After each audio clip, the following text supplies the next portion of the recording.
Hello friends, welcome back சித்தர்பாக் channel நண்பர்களே. இன்றைக்கி இந்த வீடியோவில் ஒரு முக்கியமான ஜோதிட தாள்களை தான் இப்போ இந்த வீடியோவில் அதிரடியாக பார்க்க போகிறோம். அதிரடியாக பார்க்குறதுக்கு முன்னாடி என்ன ஜோதிட தாள்கள் அப்படிங்கிறத சொல்லிடுறேன், வாங்க பார்க்கலாம்.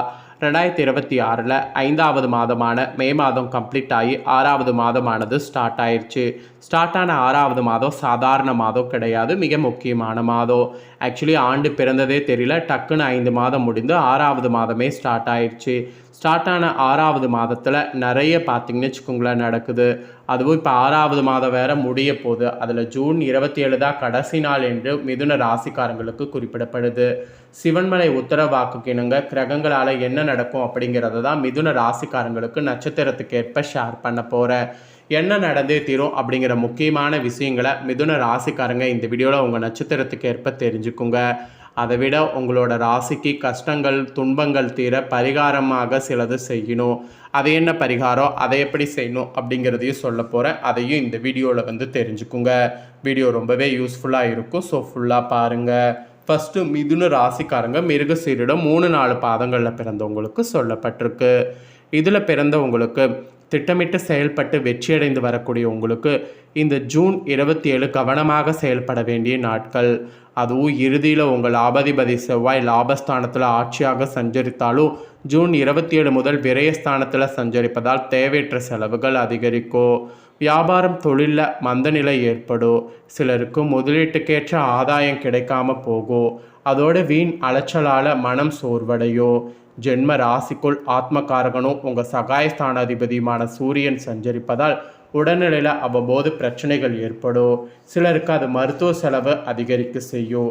இருந்தாலும் சகாயஸ்தானத்தில் சஞ்சரிக்கக்கூடிய கேது உங்களை பாதுகாப்பார். நீங்கள் சோர்ந்து போகக்கூடிய நேரங்களில் தைரியத்தை ஏற்படுத்துவார். எடுக்கக்கூடிய முயற்சிகளை வெற்றியாக்குவார். வியாபாரிகளுக்கு நம்பிக்கையை அதிகரிப்பார். அதோடு தொழில் நிறுவனங்கள் நடத்தி வருபவர்களுக்கு எதிர்பார்த்த லாபம் கிடைப்பதற்குரிய வழிகளை உருவாக்குவார். மெயினாக பணியாளர்கள் ஒத்துழைப்பு அதிகரிக்கும். குடும்பத்தில் ஏற்பட்ட பிரச்சனைகள் விலகும். சகோதர சகோதரிகளுடைய ஆதரவு கிடைக்கும். பாகிஸ்தானத்தில் சஞ்சரிக்கக்கூடிய ராகுவால் பெரியவனுடைய ஆதரவும் தெய்வ அருளும் கிடைக்கும். அது மட்டும் இல்லாமல் வெளிநாட்டு முயற்சிகள் சாதகமாகும். பெண்களுக்கு உடல்நிலையில் ஏற்பட்ட பாதிப்பு விலகும். குடும்பத்தினருடைய ஆதரவு கிடைக்கும். விவசாயிகள் சூழ்நிலை அறிந்து செயல்படுவது அவசியம். தொழிலாளர்களுக்கு எதிர்பார்த்த வருமானம் வரும். மாணவர்கள் தவறான நட்புகளை ஒதுக்கி வைப்பது அவசியம். ஸோ உங்களுக்கு இந்த மாதிரி தான் இருக்கும். இதற்கேற்ப நடந்து பலன் பெறுங்க. உங்களுக்கு அதிர்ஷ்ட நாளும் இல்லை, சந்திராஷ்டமும் நாளோ ஒரு கலவையான நாளாக இருக்கும். அதனால் உங்கள் நட்சத்திரக்காரங்க இந்த நாளில் நரசிம்மரை வழிபாடு செய்திங்கன்னா நன்மைகள் நடக்கும், சங்கடங்கள் விலகுங்க. நெக்ஸ்ட்டு திருவாதுரையில் பிறந்த மிதுன ராசிக்கு குறிப்பிடப்பட்டிருக்கு.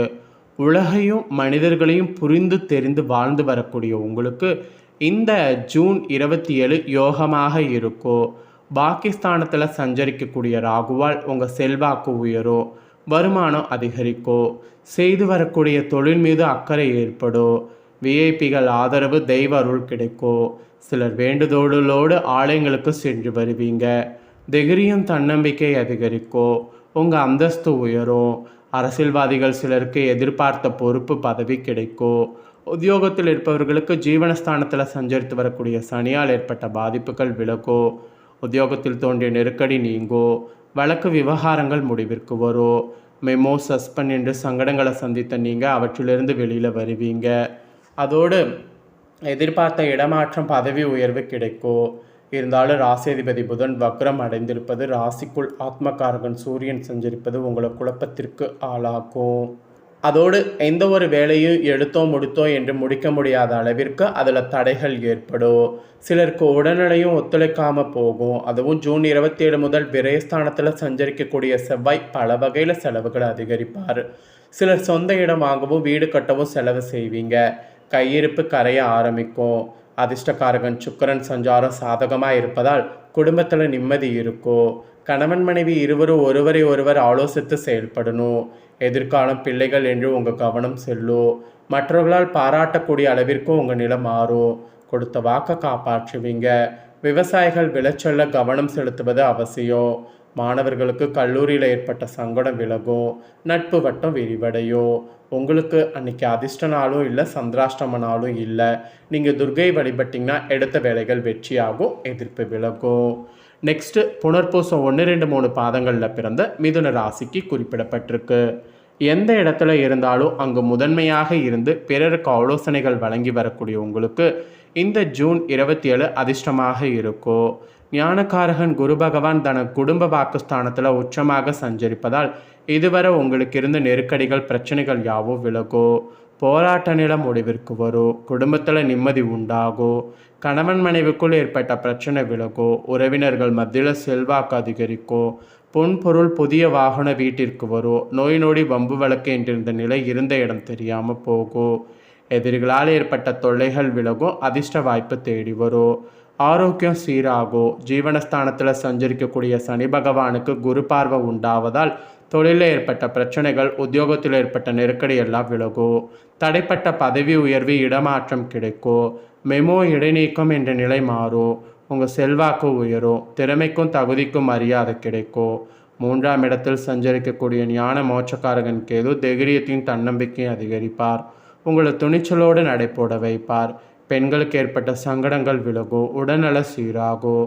மூத்த குடிமக்களுக்கு மரியாதை உயரும். சிறு வியாபாரிகளுக்கு வருமானம் உயரும். விவசாயிகளுக்கு உழைப்பு அதிகரிக்கும். வேலை பளு கூடும். மாணவர்களுக்கு நிம்மதியான நிலை இருக்கும். உங்களுக்கு அன்னைக்கு சந்திராஷ்டமம் 27. அதனால் அபசகாஸ்வர வழிபாடு செய்திங்கன்னா எடுக்கக்கூடிய முயற்சி வெற்றியாகும். எதிர்பார்த்த உயர்வும் கிடைக்கும். அதனால் அன்னைக்கு அதை செய்திடுங்க. இது உங்கள் ராசிக்கான பலன். ஸோ மிதுன ராசிக்காரங்க உங்கள் நட்சத்திரத்துக்கு ஏற்ப என்ன பலன் பெறுவீங்களோ அதை தெளிவாக இந்த வீடியோவில் ஷேர் பண்ணிட்டேன். இதற்கேற்ப நடந்து பலன் பெறுங்க. இப்போ கிரகங்களால் ஏற்படக்கூடிய கவலைகளும் கஷ்டங்களும் தீர எளிமையான முருக பரிகாரம் செய்கிறத சொல்ல போகிறேன். இந்த முருக பரிகாரத்தை தெரிஞ்சு இதை பண்ணி கண்டிப்பாக பயன்பெறுங்க. ஆக்சுவலி வந்த வினையும் வருகின்ற வல்வினையும் கந்தன் என்ற பெயர் சொல்ல கலங்கிடுமே என்பது அருணகிரிநாதருடைய வாக்கு. முருகனுடைய பெயரை சொன்னாலே அவர்களுடைய வினைகள் அனைத்தும் நீங்கி நன்மைகள் தேடி வரும் என்று சொல்லலாம். அப்படிப்பட்ட முருகப்பெருமான மனதார வேண்டிக் கொண்டு வீட்டிலேயே எளிமையான பரிகாரம் ஒன்று தொடர்ந்து செய்து வந்தால் நம்மளுடைய வாழ்க்கையில் இருக்கக்கூடிய துன்பங்கள், துயரங்கள் அனைத்தும் நீங்கி அளவில்லாத ஆனந்தத்தை பெற முடியும்.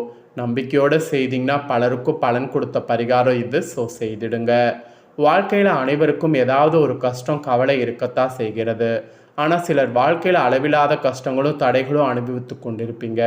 அப்படி தீராத கஷ்டத்தில் தவிக்கிறவங்க, உங்களின் பிரச்சனைகள் தீர வழி கிடைக்காதா என திண்டாடி கொண்டிருக்கக்கூடிய உங்களுக்கு கை கொடுக்கக்கூடிய மிக அற்புதமான முருக மந்திரமும் சக்தி வாய்ந்த அதே சமயம் மிக எளிமையான பரிகாரமும் இது. முருகப்பெருமானுக்கு உகந்த செவ்வாய்க்கிழமையில் அதிகாலை பிரம்ம முகூர்த்த நேரத்தில் குளித்துவிட்டு பூஜரையில் விநாயகரையும் குலதெய்வத்தையும் வணங்கிவிட்டு குலதெய்வத்திற்கு காணிக்கை முடிந்து வைத்துவிட்டு இந்த பரிகாரத்தை செய்ய துவங்குவது சிறப்பு. காணிக்கை வைத்த பிறகு முருகப்பெருமானின் படத்திற்கு முன்பாக ஒரு அகல் விளக்கை ஏற்றி வைக்க வேண்டும். பிறகு முருகன் படத்திற்கு நேராக நின்றோ அல்லது அமர்ந்தோ நிறுத்தி நிதானமாக 108 முறை கீழே இருக்கக்கூடிய மந்திரத்தை சொல்ல வேண்டும். பொதுவாக எந்த மந்திரத்தை சொன்னாலும் அவசரமாக சொல்லக்கூடாது. அதனால் எந்த பலனும் கிடைக்காது. நிறுத்தி நிதானமாக மந்திரத்தின் ஒவ்வொரு வார்த்தையும் உணர்ந்து மனதில் உறுதியான நம்பிக்கை மற்றும் பக்தியோடு சொல்ல வேண்டும். முருகனை மனதார நினைத்து கொண்டு இந்த மந்திரத்தை சொல்ல மாற்றம் நிகழ்வதை உணர முடியும். இந்த முருகன் மந்திரத்தையும் சரியான முறையில் கூறி வந்தால் அளவில்லாத பலன்களை பெற முடியும். முருகன் படத்திற்கு முன் ஒரு தட்டில் ஓம் நமோ குமாராய நம என்ற மந்திரத்தை விபூதியில் எழுதி அந்த மந்திரத்தின் மீது கை வைத்தோ அல்லது விபூதியில் கை வைத்து கொண்டோ இந்த மந்திரத்தை 108 முறை சொல்ல வேண்டும். அப்படி கூறிய பிறகு அந்த விபூதியை ஒரு டப்பாவில் போட்டு சேகரித்து வைத்து கொள்ள வேண்டும். இந்த திருநீரை நாம் தினமும் நெற்றியில் வைத்து வந்தால் நம்மளுடைய துன்பங்கள் மட்டும் இல்லாமல் கிரகங்களால் ஏற்படக்கூடிய தலைவிதியே மாறணும் என்று சொல்லப்படுது. இந்த பரிகாரத்தை நீங்கள் செவ்வாய்க்கிழமையில் செய்யலாம் அல்லது செவ்வாய்க்கிழமை துவங்கி தினசரி பிரம்ம முகூர்த்த வேளையில் செய்து வரலாம். குறிப்பாக சஷ்டி, கிருத்திகை, விஷாகம் ஆகிய நாட்களில் இந்த பரிகாரத்தை செய்வது கூடுதல் பலனை தரும். ஓரிரு முறை மட்டும் செய்துவிட்டு எதுவும் நடக்கவில்லை என விட்டுவிடக்கூடாது. சிலருக்கு மிக விரைவில் பலன் கிடைக்கலாம். ஒரு சிலருக்கு அவர்களுடைய கர்ம வினைகள் அளவிற்கேற்ப சற்று தாமதமாக நடக்கலாம். ஆனால் நிச்சயம் இந்த வழிபாடு பலன் தரும். வாழ்க்கையில் பலவிதமான மாற்றங்களையும் ஏற்படுத்தும். ஸோ நம்பிக்கை இருக்கிறவங்க இந்த ஒரு இதை செய்யுங்க. நம்பிக்கை இல்லாமல் செய்யாதீங்க. நம்பிக்கையோடு செய்து பலன் பெறுங்க. இதை நீங்கள் பார்த்து பயன்பெறுவது போல் உங்கள் ஃப்ரெண்ட்ஸ் ஃபேமிலியில் இருக்கவங்களும் பார்த்து பலன் பெறணும்னு நினச்சிங்கன்னா வீடியோ லைக் பண்ணி உங்கள் ஃப்ரெண்ட்ஸ் ஃபேமிலிக்கு ஷேர் பண்ணுங்கள். அவங்களும் உங்கள் ராசியாக இருந்தால் பார்த்து பலன் பெறட்டும். இதே போல் புதிய தகவல்களை தெரிந்து கொள்ள சேனலை சப்ஸ்கிரைப் பண்ணுங்கள், கூட பெல் பண்ண ப்ரெஸ் பண்ணுங்கள். அப்போ தான் நான் போகிற மற்ற வீடியோவில் உடனுக்குடனே தெரிஞ்சு பயன்பெற முடியும். ஸோ மறக்காமல் பண்ணுங்கள். வேறொரு வீடியோவில் உங்களை சந்திக்கிறேன்.